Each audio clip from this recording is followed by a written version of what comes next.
जबरदस्त तालियां, तालियों में कमी नहीं होनी चाहिए। किया जाता है, ठीक है।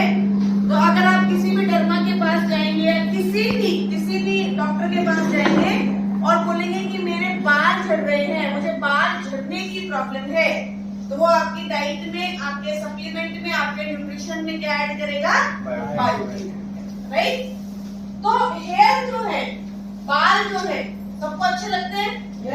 है ना? किसी को ऐसा तो नहीं है किसी को बाल अच्छे नहीं लगते हैं। तो बाल जो है सदियों से हमारी खूबसूरती का एक अभिन्न हिस्सा रहा है, हमारी बॉडी का एक बहुत अभिन्न पार्ट रहा है, राइट। और ज्यादातर लोगों को अच्छा लगता है कि उनके बाल जो है वो अच्छे हों, राइट। लेकिन उसमें भी बहुत सारे कारण हो सकते हैं, जेनेटिक डिसऑर्डर्स हो सकते हैं, कोई प्रॉब्लम हो सकती है, हार्मोनल इम्बैलेंस हो सकते हैं, जिसकी वजह से समय समय पर आपको हेयर फॉल देखने को मिलता है।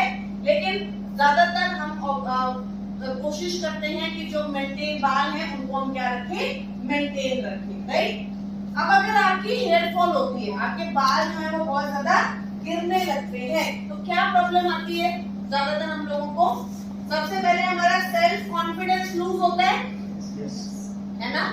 तो हमारा एक सेल्फ कॉन्फिडेंस का प्रॉब्लम आता है जब बहुत ज्यादा बाल झड़ जाते हैं, बहुत ज्यादा आपका हेयर लॉस हो जाता है, या बाल जो थिनिंग होने लगती है, जैसे अपना प्रेगनेंसी के बाद, है ना, फीमेल्स को ज्यादातर देखा जाता है कि बाल लॉस होने लगते हैं बहुत ज्यादा, राइट। तो उस टाइम पर क्या होने लगता है कि हमें एक सेल्फ कॉन्फिडेंस में प्रॉब्लम आने लगती है।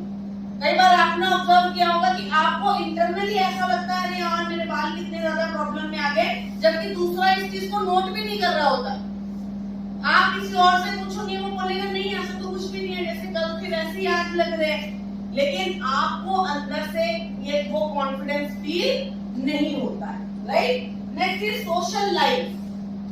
हमारी सोशल लाइफ में बहुत ज्यादा प्रॉब्लम आ जाती है, हमें लोगों से मिलने जुलने में एक कॉन्फिडेंस हम फील नहीं कर पाते हैं, and looks older than age, है ना। जो हमारी एज है उससे हम बड़े बड़े लगने लगते हैं, स्पेशली मेल्स में ये प्रॉब्लम आती है कि मेल पैटर्न बाल्डनेस। आदमियों में क्या होती है? Male pattern baldness. Male pattern baldness क्या होती है? आदमियों में, मेल्स में टेस्टोस्टेरोन हार्मोन होते हैं, राइट। और ज्यादातर ये हार्मोन जो है आपके बालों में, आपके सर के अंदर जो है वो बाल्डनेस क्रिएट करते हैं। कभी आपने देखा होगा कि मेल्स में बीच के एरिया से और क्राउन एरिया से बाल जो है वो हल्का होना शुरू हो जाता है। तो उससे प्रॉब्लम क्या आती है? वो एज से थोड़ा सा बड़ा उनको वो दिखने लगते हैं, तो looks older than the real age. Sorry. अब हेयर फॉल कैसे होता है? Hair fall start at the age of 25 years. 25 साल 30 साल की उम्र से जो है हेयर फॉल शुरू हो जाता है। More than 50% of Indians who suffer from hair fall are under the age of 25.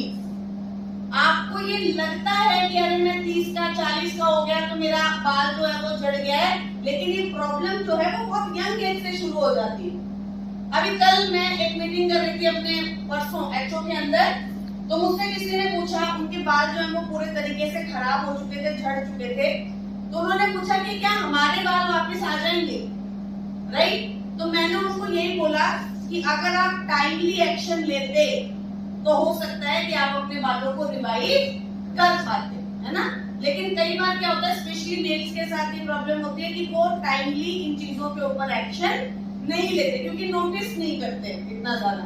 तो एक एज के बाद उनको रिवाइव करना हो सकता है मुश्किल हो, और ये कितनी एज से शुरू हो जाता है? 25 साल की उम्र से शुरू हो जाता है।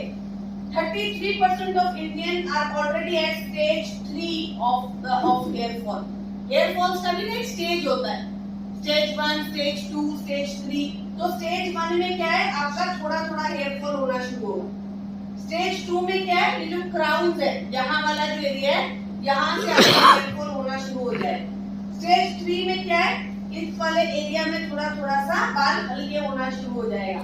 स्टेज 4 में बढ़ेगा, स्टेज 5 में और बढ़ेगा, स्टेज 3 के अंदर ये आगे तक आने लगेगा, और स्टेज 7 के अंदर ये ज्यादा बढ़ जाता है। तो ज्यादातर लोग स्टेज 3 कैटेगरी के अंदर हैं, राइट। बहुत सारे लोगों को आप देखेंगे कि क्राउन एरिया, ये जो ये वाला एरिया है, इसके आसपास के बाल हल्के हो जाते हैं, खत्म नहीं हुए लेकिन हल्के होना शुरू हो गया। यहाँ से एक पैच, एक एरिया गैप बनना शुरू हो जाता है।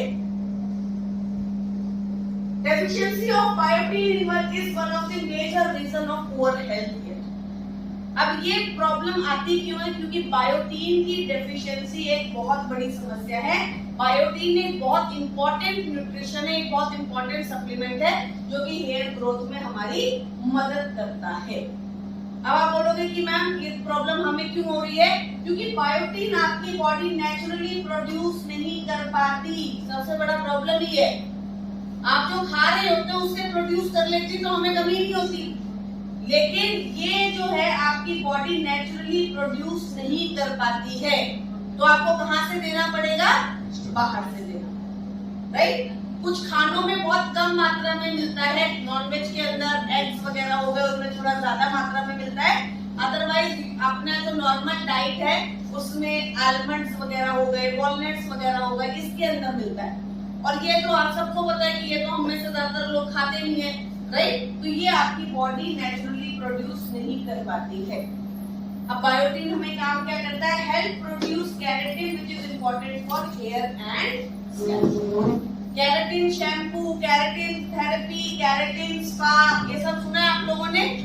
तो कैरेटिन को बनाने में मदद करता है, और ये कैरेटिन क्या करता है? हमारे हेयर और स्कैल्प को अच्छा रखने में मदद करता है। साथ ही साथ हमारे जो हेयर के जो फॉलिकल्स हैं, जो छोटे छोटे फॉलिकल्स हैं, आपने कभी डॉक्टर को कहते हुए सुना होगा आपके फॉलिकल्स ही बंद हो गए हैं, अब इसमें दोबारा हेयर नहीं आएगा, है ना। बाल झड़ गया कोई बात नहीं, हेयर फॉलिकल है उसमें बाल दोबारा उग जाएगा। लेकिन अगर आपका हेयर फॉलिकल ही बंद हो गया, श्रिंक हो गया, राइट, खत्म हो गया, तो फिर आपका बाल दोबारा वापस नहीं आएगा। तो ये क्या करता है? आपके हेयर फॉलिकल को बंद होने से, उसको श्रिंक होने से रोकने में आपकी मदद करता है। अब आप पूछेंगे कि मैम कैरेटिन क्या होता है? आपने अभी एक नाम लिया कि ये कैरेटिन को प्रोड्यूस करने में, बनाने में हमारी मदद करता है। Keratin protein is the primary component of hair. आप लोगों ने हमेशा नॉर्मली ये बोलते हुए तो सुना होगा ना कि बाल किससे बना है? प्रोटीन से, सुना है? yes, है ना। कौन सा प्रोटीन है? एक्स्ट्रा प्रोटीन, हमेशा याद रखिए, एक्स्ट्रा प्रोटीन। एक्स्ट्रा प्रोटीन मतलब जो आपकी बॉडी में पहले प्रोटीन यूज होगा आपकी मसल्स को बनाने में, आपके टिश्यूज को ठीक करने में, आपकी बॉडी को हेल्दी रखने में, उसके बाद जो प्रोटीन बचेगा वो कहाँ पे यूज होगा? बालों में। आप लोगों ने ऑब्जर्व किया होगा कि कोविड के बाद जिनको कोरोना हुआ था उनके बाद उनको सीवियर हेयर फॉल देखने को मिला था, है ना। क्यों मिला था? क्योंकि कोविड में आपकी बॉडी को न्यूट्रिशन की ज्यादा जरूरत थी रेदर देन योर हेयर। आपकी बॉडी के लिए आपके बालों की कोई जरूरत नहीं है, वो तो आपके बॉडी में एक एक्स्ट्रा ब्यूटी के लिए, अदरवाइज आपकी बॉडी की हेल्थ को तो कोई बेनिफिट नहीं दे रहा ना, नाखून, बाल। तो आपके शरीर ने सारा पोषण किसको दिया? अपनी बॉडी। और बालों में से जो है न्यूट्रिशन और प्रोटीन को जाने से रोक दिया। अब क्योंकि कोविड कितने दिनों का था? 10 दिन, 15 दिन का था, कई लोगों को 12 दिन का था। जब बालों को कोई न्यूट्रिशन ही नहीं मिला तो बाल क्या चले गए? कौन सी स्टेज में? झड़ने वाली स्टेज। और जैसे ही आपका कोविड ठीक हुआ आपके सारे बाल खत्म होने लगे, झड़ने लगे, जो जिनको पोषण नहीं मिला था, राइट। तो प्रोटीन, अब ये प्रोटीन क्या? कैरेटीन। ये कैरेटीन जो है प्रोटीन आपकी बालों का मेन कॉम्पोनेंट होता है, यही आपके बालों को बनाने में मदद करता है। अब ये क्यों खराब है? क्योंकि आपकी लाइफस्टाइल खराब है, आपका न्यूट्रिशन खराब है, आपकी डाइट खराब है। इसकी वजह से आपकी बॉडी जो है कैरेटीन प्रोटीन प्रोडक्शन नहीं कर पाती है। Keratin protein help strengthen your hair, क्या आपके हेयर को स्ट्रेंथन करने में मदद करता है। Biotin help in keratin synthesis, biotin जो है इस कैरेटीन को आपकी बॉडी में बनने में मदद करता है। और बायोटीन डेफिशिएंसी हेयर की ग्रोथ को अफेक्ट करती है। आप में से बहुत बार आपने लोगों से ये भी सुना होगा, अरे मैं तो नॉनवेज खाता हूँ फिर भी देख मेरे तो बाल झड़ गए हैं, या मैं तो बहुत प्रोटीन खाता हूँ फिर भी देख मेरे तो बाल झड़ गए हैं। तो आपने प्रोटीन खाया, लेकिन अगर आपकी बॉडी में, मैम की बात में कर लीजिए, है ना, it's a disrespect to the trainer also. तो अगर आपकी बॉडी में वो बायोटिन की कमी है, मैंने खूब दाल खाई, खूब एग्स खाए, खूब सारी चीजें खाई, लेकिन अगर मेरी बॉडी में बायोटिन की डेफिशिएंसी है तो वो मेरी बॉडी में प्रोटीन को कैरेटिन में कन्वर्ट नहीं करेगा। ठीक है, मसल्स में लगा सकता है और जगहों पे लगा सकता है, मेरी बॉडी बन सकती है, मेरी मसल्स निकल सकती हैं, लेकिन वो सिंथेसिस कैरेटिन में सिंथेसिस नहीं करेगा, जिसकी वजह से बालों की प्रॉब्लम तो वहीं की वहीं पर रहेगी। तो अगर आप वेजिटेरियन डाइट में भी अच्छी प्रोटीन खाते हो, अगर आप नॉन वेजिटेरियन डाइट में भी अच्छा प्रोटीन खाते हो, पर आपकी बॉडी में बायोटीन की कमी है, तो वो प्रोटीन आपकी बॉडी में कैरेटिन के अंदर कन्वर्ट नहीं होगा। राइट, आज हम लॉन्च करने वाले हैं वेस्टिज प्राइम एब्सॉर्बिट बायोटीन सबलिंगुअल। अब ये क्या करता है, ये आपकी बालों की हेयर की ग्रोथ को इम्प्रूव करता है, ब्रिटल हेयर जो बाल झड़ने लगते हैं उसे कंट्रोल करता है, और साथ ही साथ ये आपकी स्किन को भी हेल्दी रखने में आपकी मदद करता है। How to maintain healthy hair, सबको पता है कैसे हेल्दी हेयर मेंटेन करने हैं। कोई भी बॉडी के पार्ट को अगर आपको हेल्दी रखना है तो आपको अपनी लाइफस्टाइल को हेल्दी रखना पड़ेगा, आपको अपनी डाइट को हेल्दी रखना पड़ेगा, आपको उसके रिजीम को प्रॉपर फॉलो करना पड़ेगा। मतलब बालों को अच्छे से आपको ऑयलिंग करना है, या उसको शैम्पूइंग करना है, या कंडीशनर करना है, वो भी बहुत इंपॉर्टेंट है, क्योंकि अगर आप टाइम टू टाइम शैम्पू नहीं करोगे तो स्कैल्प क्या हो जाएगा, गंदा हो जाएगा, डैंड्रफ आ जाएगा, तो भी आपके बाल झड़ेंगे। फिर आप कितना ही कैरेटिन बना लीजिए, अगर आपका स्कैल्प ही साफ नहीं है तो आपके बाल ग्रो नहीं करेंगे। और साथ ही साथ proper supplementation is very very important. Right, healthy here is very very important. अब आपका लाइफस्टाइल, आपके स्मोकिंग, आपका इन्फेक्शन, आपका मेनोपॉज, आपका स्ट्रेस, आपका जीन्स, सारी चीजें इसमें इम्पैक्ट करती है। तो मुझे पता है कि इवेंट खत्म करने के बाद आपके मैक्सिमम सवाल ये होंगे कि किसी के बाल बहुत ज्यादा झड़ गए हैं, किसी के बालों के अंदर मान लो बाल खत्म ही हो गए, गंजापन आ गया, तो क्या हम उसके बालों को रिवाइज कर सकते हैं कि नहीं कर सकते हैं? The answer is right. बाल जीन्स का भी एक बहुत इंपॉर्टेंट रोल प्ले करता है, स्ट्रेस बहुत इंपॉर्टेंट रोल प्ले करता है, मेनोपॉज बहुत इंपॉर्टेंट रोल प्ले करता है, थायराइड बहुत इंपॉर्टेंट रोल प्ले करता है, राइट, पीसीओडी बहुत इंपॉर्टेंट रोल प्ले करता है, राइट। लेकिन अगर आपके बाल झड़ रहे हैं, आपने इमीडिएटली उसको वहीं पर हेयर स्किन एंड नेल्स खाया, अच्छा न्यूट्रिशन लिया, अपने हार्मोन्स को बैलेंस किया, तो वो वहीं पर रुक जाएंगे।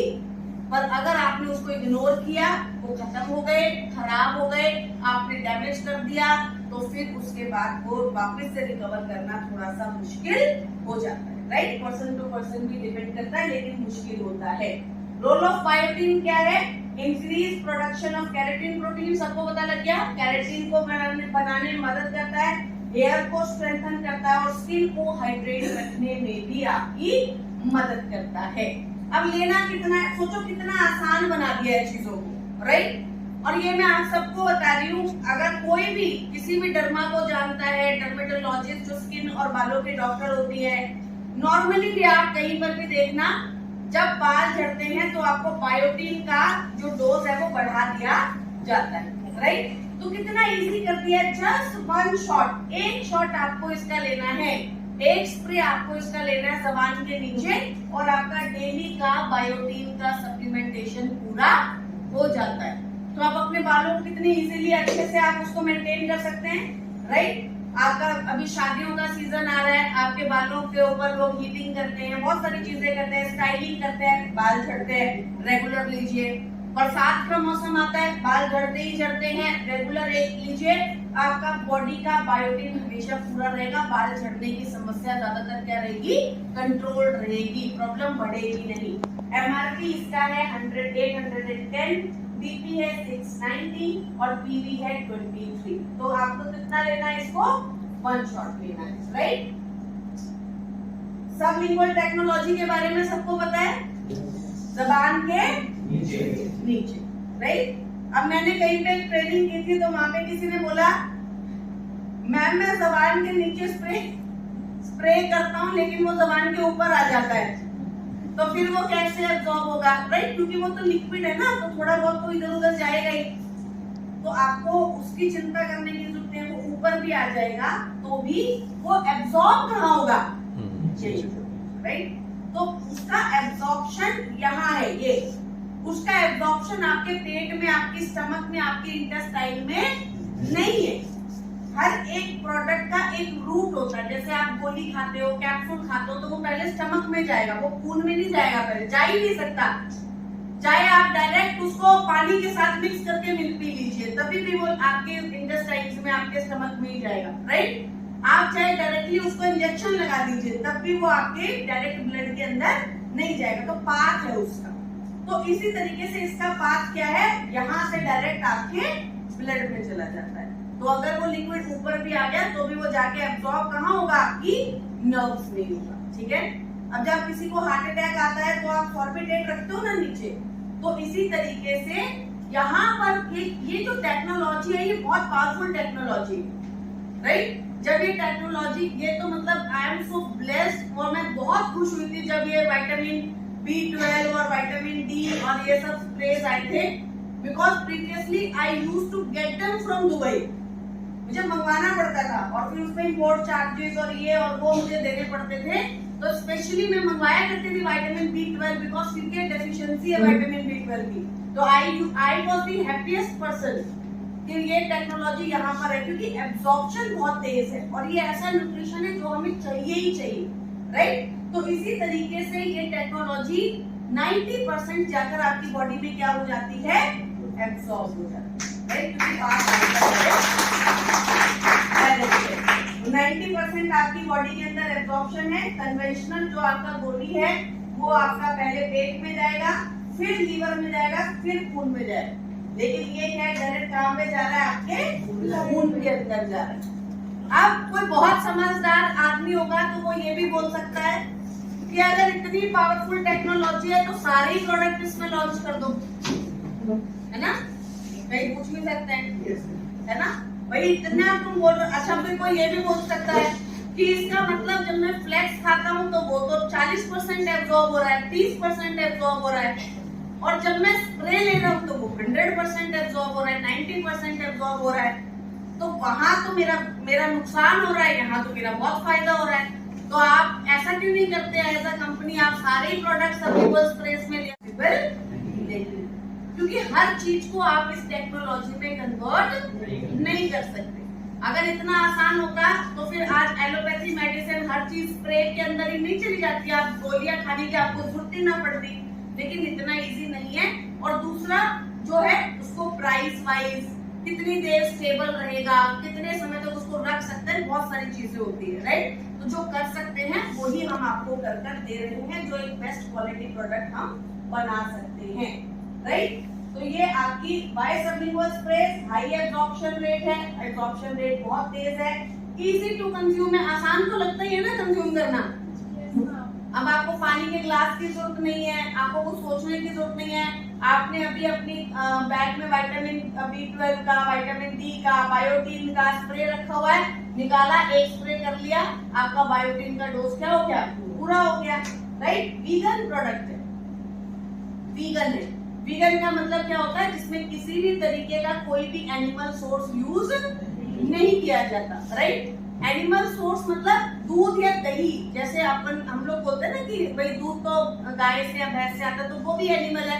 उस तरीके का भी कोई सोर्स यूज नहीं किया जाता है, प्योर प्लांट जो है प्रोडक्ट है। इफेक्टिव डिलीवरी है, रैपिड डिलीवरी है, सीधा आपके ब्लड के अंदर जाता है, ऑन द गो प्रोडक्ट है, कंज्यूम करना बहुत ही आसान है, राइट? तो यहाँ तक सबसे पहले आपके हेयर्स बायोटीन को लेकर किसी का कोई सवाल है? किसी का कोई सवाल?